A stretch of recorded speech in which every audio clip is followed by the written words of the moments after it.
President.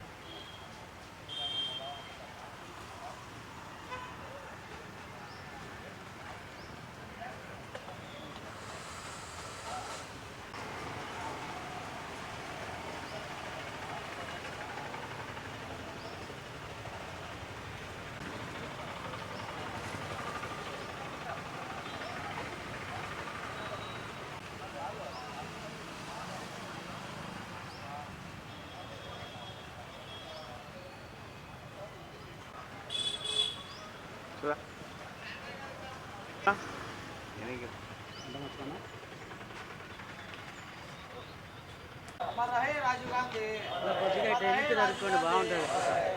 ఇదంతా కొద్దిగా వెనక్కి జరుపుకోండి. సాధిస్తాం రాజీవ్ గాంధీ గారి ఆశయాలను, సాధిస్తాం రాజీవ్ గాంధీ గారి ఆశయాలను. జోహార్ రాజీవ్ గాంధీ, అమర్ రహే రాజీవ్ గాంధీ. కాంగ్రెస్ జై కాంగ్రెస్, జై కాంగ్రెస్, జై కాంగ్రెస్.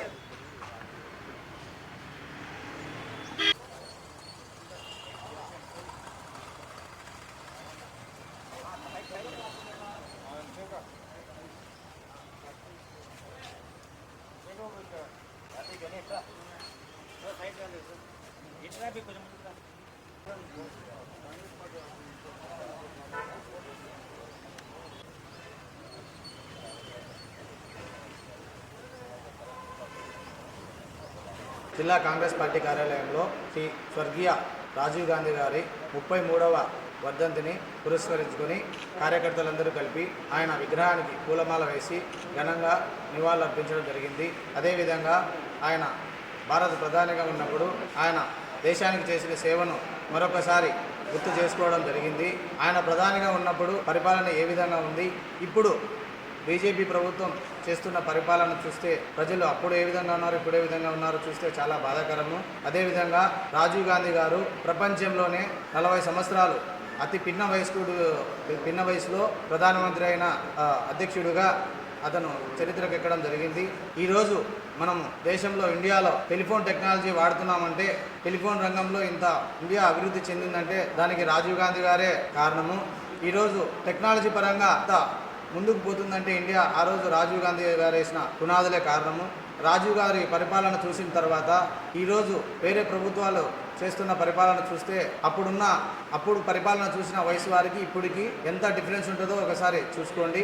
రాజీవ్ గాంధీ గారి పరిపాలన మళ్ళీ రావాలన్నా, ఆయన కలలు కన్నా ప్రజాస్వామ్యం ముందుకు పోవాలన్నా కూడా ఇప్పుడు ఇండియా కూటమిలోని రాహుల్ గాంధీ గారు ప్రధానమంత్రి అయితేనే ఆయన వారసుడిగా ఆ పరిపాలనను చేయడం జరుగుతుంది. కాబట్టి రాబోయే రిజల్ట్లో రాహుల్ గాంధీ గారు ప్రధానమంత్రి అవుతారు. రాజీవ్ గాంధీ గారు కలలు కన్నా ప్రజాస్వామ్య పరిపాలనను ఖచ్చితంగా కాంగ్రెస్ పార్టీ అందించి తీరుతుందని చెప్పి ఈ సందర్భంగా మేము తెలియజేసుకుంటూ జిల్లా కాంగ్రెస్ పార్టీ కార్యాలయంలో ఆయనకు ఘనంగా నివాళులర్పించడం జరిగింది. ఈరోజు కడప డీసీసీ ఆఫీస్ నందు రాజీవ్ గాంధీ గారి 33వ వర్ధంతిని జరుపుకోవడం జరిగింది.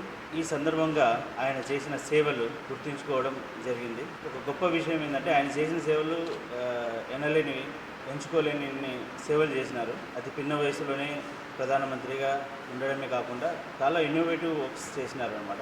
సో వాటిలో అతి ముఖ్యమైనది అతిపెద్ద కంప్యూటర్ను ఇండియాకు ఇంట్రొడ్యూస్ చేయడం. దాని పరంపర ఇప్పటి వరకు చూసుకుంటే మన ఇండియాలో ఎన్నో సాఫ్ట్వేర్ కంపెనీలు, మన వరల్డ్లోనే ఎక్కడికి వెళ్ళినా ఇండియన్స్ సాఫ్ట్వేర్ ఇండస్ట్రీలో చాలా ముందుకు పోవడం జరుగుతుంది. అదేవిధంగా చూసినట్టయితే మన కాంగ్రెస్ పార్టీ హయాంలో ఏదైతే ఇందిరాగాంధీ గారు కానీ, నెహ్రూ గారు కానీ, రాజీవ్ గాంధీ గారు కానీ చేసిన సేవలు దేశానికి ఎన్నో అసెట్స్ను ఇవ్వడం జరిగింది. ఆ అసెట్స్ అన్నీ ఇవి మెల్లమెల్లగా ప్రైవేటీకరణ పేరుతో దేశంలోని కొందరికి మాత్రమే చేయడము, ప్రైవేటీకరణ చేసి కొందరు వ్యక్తులను చేతులకు ఇవ్వడం అనేది చాలా బాధాకరం. సో ముఖ్యంగా మనం ఈరోజు ఎలాగైతే మన రాజీవ్ గాంధీ గారు సేవలు అందించినారో ఆ సేవలను, అటువంటి పాలన, అటువంటి అద్భుతమైన పాలన ప్రతి పేదవారి నుంచి ప్రతి వర్గానికి అందుబాటులో గవర్నమెంట్ ఉంటూ అందరి మేలు కొరకు పాటుపడే గవర్నమెంట్ మళ్ళీ రాబోతుంది. కాబట్టి మన రాహుల్ గాంధీ గారు ప్రధానమంత్రి అయ్యి మళ్ళీ అటువంటి రోజులు వస్తాయనే నమ్మకంతో మన అందరూ ఆశిస్తున్నాము. ఆ ఆశయాలను తప్పకుండా మన రాహుల్ గాంధీ గారు ముందుకు తీసుకెళ్తారని ఆశిస్తూ ఈరోజు 33వ వర్ధంతి జరుపుకోవడం జరిగింది.